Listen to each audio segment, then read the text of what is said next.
Okay, Joy James's idea of the social contract is that racially fashioned individuals, aka African Americans and other minorities, fall outside the social contract between the government and its people. So therefore, they become legitimate targets of state-sponsored violence and just in general don't receive the rights that others do.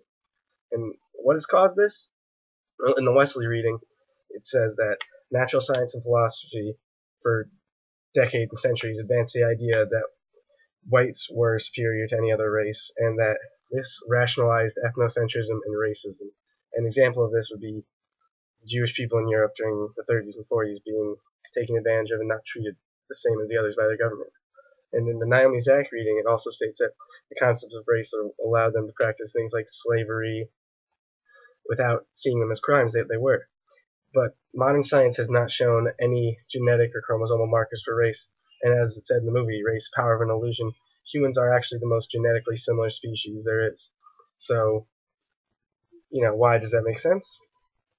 It doesn't. But still, the social contract remains an artifact left over from those things, and the racist ideas of the natural philosophers that justified slavery, said in Zach's article, allow for this social contract problem that still persists morally acceptably, because that if they're outside the social contract, it's fair to treat them differently.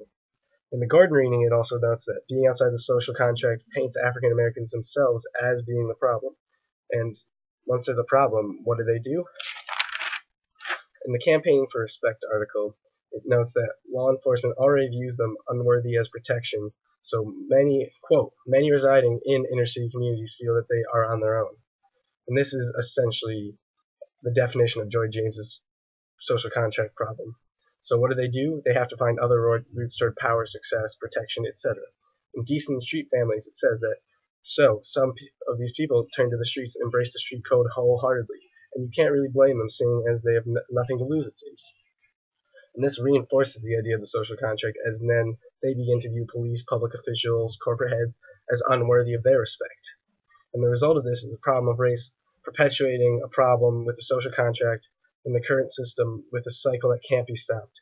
And then the police begin taking advantage of them with things like snitching. So then, outside social contract, they use them for their own means. The only solution can be a drastic change in how we view people. There must be a view of humanity as a whole, not of racism. And as said in the Wesley article, no matter how much progress has seemingly been made with anti-discrimination laws, for example, these laws still say that there are races. And until that perspective changed, all of these problems cannot be solved.